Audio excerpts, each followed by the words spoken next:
ஈரானில் என்ன தாக்கம் இருக்கு? மற்ற தாக்குதலை பற்றிலாம் நம்ம பேசுறதுக்கு முன்னு ஈரானுடைய பேரழிவுகள் எதுவாக மறைமுகமாக கிடைக்கிற தகவல் வரைக்கும் 20,000 பேருக்கு மேலே ஈரானில் மரணங்கள், 200 பேர் கொத்தாக மடிந்து போய்விட்டார்கள் அமெரிக்க படைகள். எப்படி கண்டுபிடிச்சாங்கன்னு தெரியல. யுஏயில் இருக்கக்கூடிய அல்மின் ஹாந்தா ஏர்ஃபோர்ஸ் போட்டிருக்கு. அல்மின் ஒருவேளை அந்த இடமா நீங்க சொல்ற இடம் தானே பாருங்க. யுஏயில் இருக்கக்கூடிய அல்மின் ஹாந்த் ஏர்ஃபோர்ஸ், அங்கதான் அமெரிக்கர்களை காலி செஞ்சிருக்காங்க. அது வந்து வேற இடம். சாமர் வந்து என்ன சொல்லிட்டாரு, உனக்கு நான் ஆயில் தர்றேன், வேணும்னா என் சொல்ல கேளு, என் கூட சண்டைக்கு வா. மொத்தத்தில் யூரோப் யூனியனே சொல்லிட்டாப்ல. இவரை சொல்லிட்டு நீதான் தைரியமான ஆள.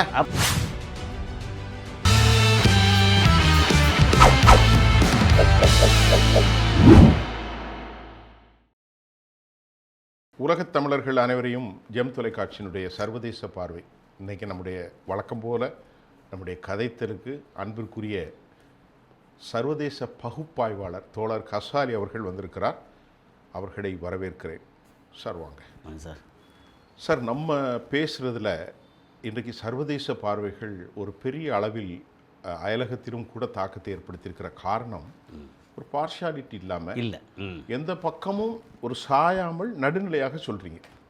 எனக்கு வந்து நிறையா வாட்ஸ்அப்லேயும் அதுக்கப்புறம் மெசஞ்சர்லேயும் எனக்கு நிறையா வருது. நீங்களும் அவர் சுஃபியான் அவர்களும் சேர்ந்து பேசுகிறது, 2 பேருமே எந்த பக்கமும் சாயலை. என்ன உள்ளபடி சொல்கிறீங்க, நல்லா இருக்குது. அது சாய்ந்தால் அது சாயும் நாற்காலி, சாயும் நாற்காலி, அவ்வளோதான்.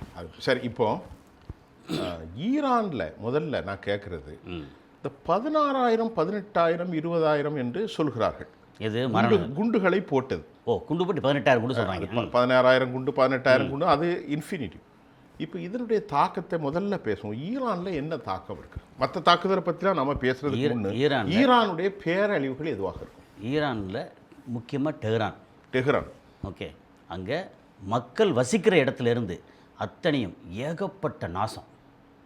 மக்கள் எல்லாம் டிஸ்பிளேஸ் ஆகிருப்பாங்க. இல்லை, அது டிஸ்பிளேஸ் முன்னாடியே போட்டாங்க, அதுக்கப்புறம் டிஸ்பிளேஸ் ஆனாங்க. அப்போ அவங்க நிறைய பேர் இறந்துருப்பாங்க. நிறைய எனக்கு தெரிஞ்சு, எனக்கு மறைமுகமாக கிடைக்கிற தகவல் வரைக்கும் 20,000 பேருக்கு மேலே ஈரானில் மரணங்கள்.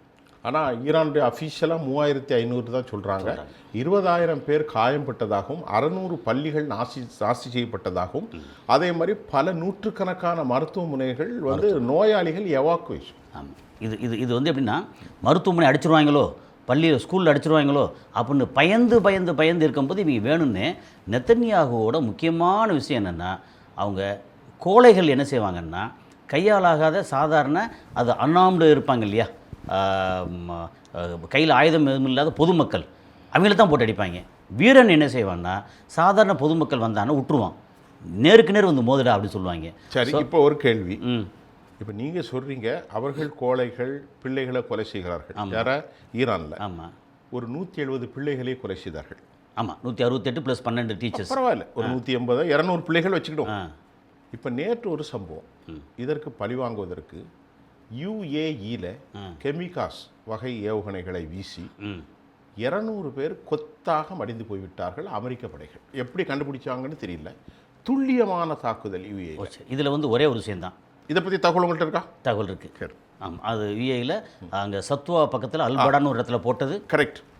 ஓகே, ஏன்னா அந்த இடத்துல நான் போயிருக்கேன், இருந்திருக்கேன், அந்த ஏரியா சுற்றி இருக்கேன், நான் லேண்ட்ஸ்கேப் பண்ணியிருக்கேன். இப்போ நான் கேட்டது சரிதானே? இல்லை, சரிதான். அதில் என்னென்னா, இங்கே ஈரான் இப்போவும் சொல்கிறேன், இதுவரைக்கும் பொதுமக்கள் மேலே குண்டு வீசினதே இல்லை, இன்க்ளூடிங் இஸ்ரேல்லையும் பொதுமக்கள் மேலே வீசவே இல்லை. இது தளங்கள் தான். தளங்கள் மட்டும் இல்லை, பொதுமக்கள் இருக்கிற இடத்துல இவங்க வந்து வீரர்கள் போய் இருக்காங்கல்ல, ஒளிஞ்சிருக்காங்கல்ல, அப்போ வீரர்கள் அடிக்கிறாங்க சொல்லி அந்த இடத்துல அக்கம் பக்கம் பொதுமக்கள் வந்து அஃபெக்ட் ஆகுறாங்க. என்ன அது வேற. இப்போ இங்கே யுஏஇயில் வந்து நமக்கு கேள்விப்பட்ட வரைக்கும் 600 வீரர்கள் வந்து உள்ளே அங்கங்கே ஒளிஞ்சிருக்காங்க. எங்கள் அல்கோசி ஏரியாவில், சத்வா, மரீனா துபாய், ஜுமைரா, பர்துபாய்க்குள்ளே வரல, இன்னும் இருக்கிற மாதிரி தெரியலை.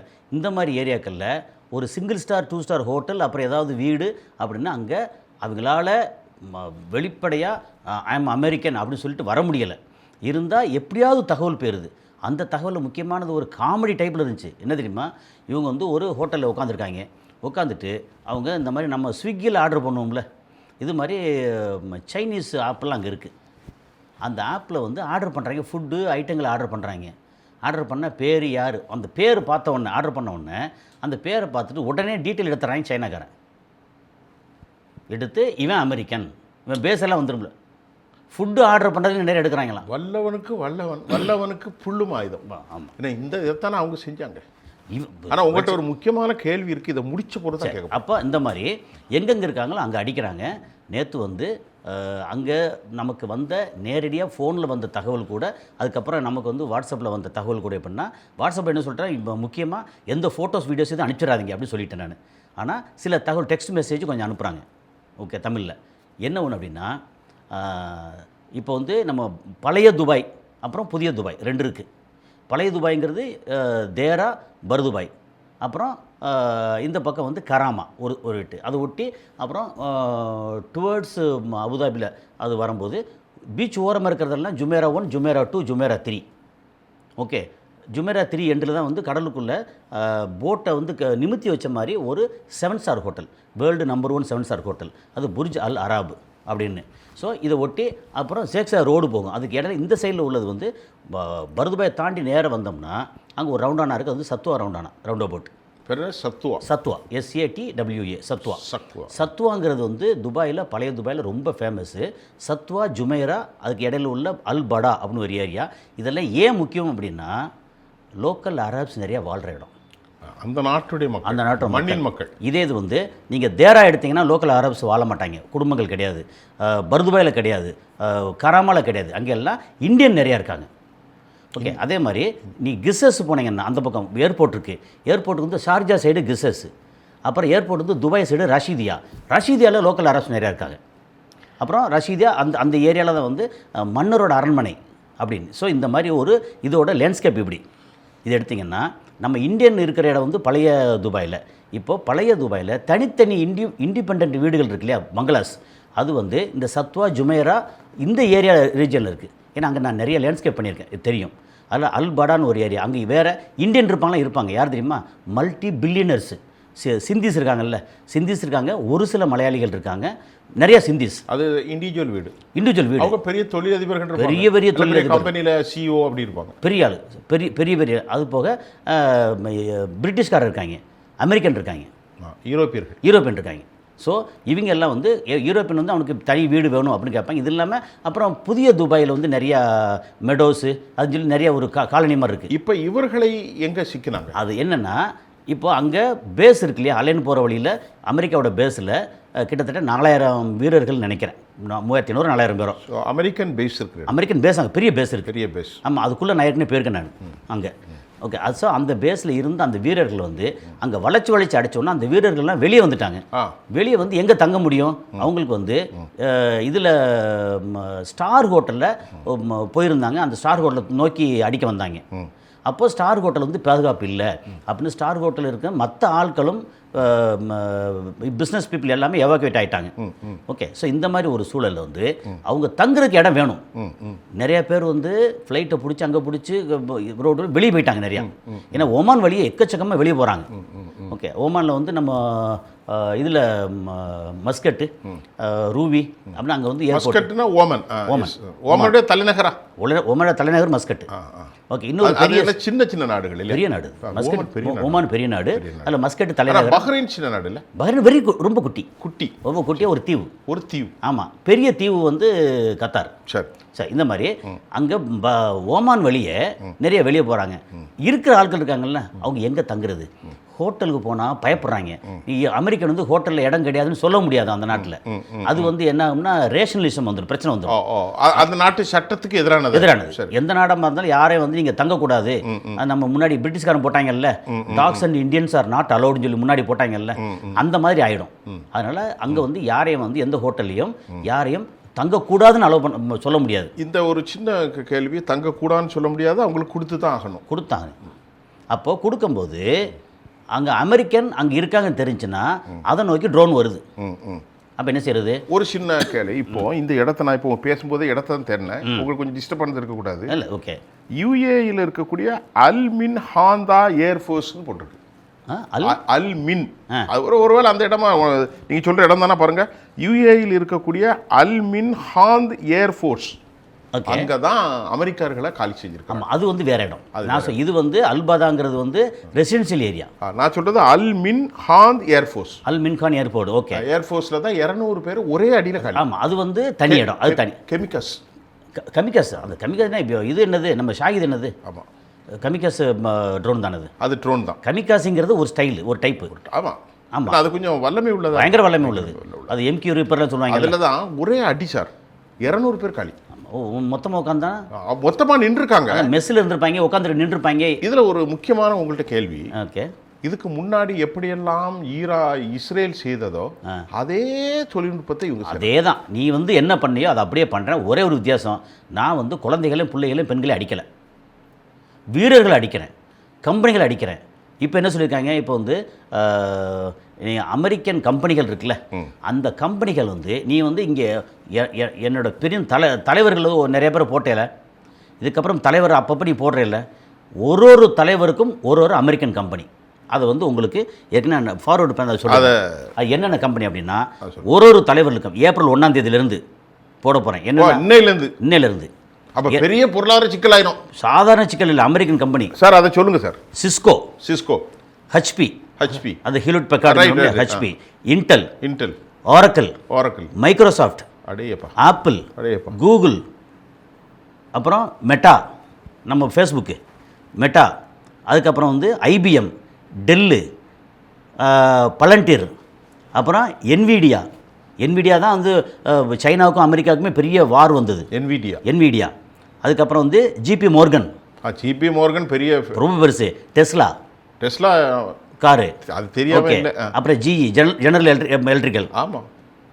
ஸோ இது அத்தனையும் எல்லாத்தையும் ஒன்று அடிக்க, ஒரு தலைவர் பேரில் ஒன்று அடிக்க போகிறேன். ஒன்று கொமினி பேரில் எல்லாத்தையும் அடிங்கன்னா வெறும் துபாயில் நிறையா இருக்குது. துபாயில் மட்டும் இல்லை, Dubai, Saudi Arabia, Qatar, Oman, Kuwait, Bahrain, எல்லாம் இது எல்லாம் அரபு நாடுகள் தான். அரபு நாடுகள். அது போக வந்து நான் ஜிசிசி இருக்கக்கூடிய ஜோர்டானில் இருக்குது, அப்புறம் இஸ்ரேலில் இருக்குது.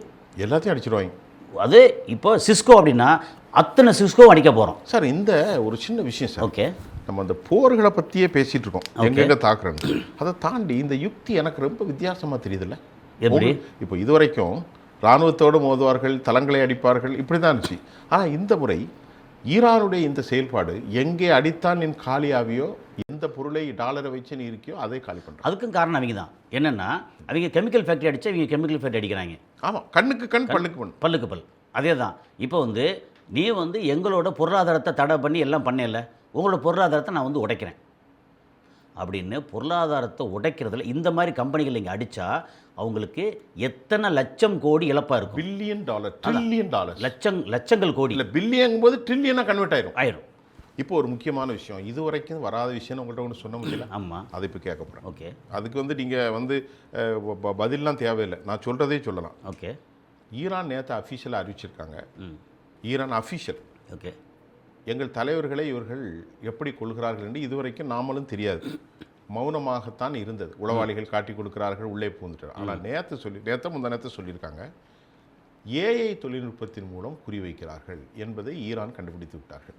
அப்படி என்றால் அது எப்படி குறிவைக்கப்படுகிறது என்பது தொழில்நுட்பத்தை ஈரானுக்கு சொல்லி கொடுத்திருப்பார்கள் அல்லவா? ஈரான் புரிந்திருக்கும் அல்லவா? இப்போ புரிஞ்சிருச்சு. இல்லை, அதை அறிவிக்கிறாங்கனால அவங்க அதை பற்றி நீ பாதுகாப்பாக இருக்கணும், எப்படி ப்ரொடெக்ட் பண்ணணுங்கிறது தெரிஞ்சிருக்கும்ல. ஆமாம். ஏஐ தொழில்நுட்பம் அது எப்படி பார்க்குறீங்க? இல்லை, பொதுவாக இவங்களோட அறியாமை நிறையா இருந்துச்சு. ஈரான், இந்த மக்களோட ஈரான், லெபனான் இருக்கட்டும், அறியாமை. எப்போ என்னைக்கு வந்து உங்களுக்கு பேஜர் 2500 பேஜர் வெடிச்சிச்சோ அப்போவே உஷாராக இருக்கும். ஓகே. அதனால் இங்கே வந்து எந்த பேஜர் யாரும் யூஸ் பண்ணலை டோட்டலாக. ஓகே. அந்த பேஜரையும் ஏற்கனவே சொல்லியிருக்கோம், 3 வருஷத்துக்கு முன்னாடியே இந்த மாதிரி இவங்களுக்கு சப்ளை பண்ணுறதுக்கு ஒரு கம்பெனி, அந்த கம்பெனியில் வந்து பார்ட்னர் யாருன்னா மலையாளியும் அங்கே இருக்கிற யூதனும் ஒரு பார்ட்னர், எங்கள் யூரோப்பியன் கண்ட்ரியில்.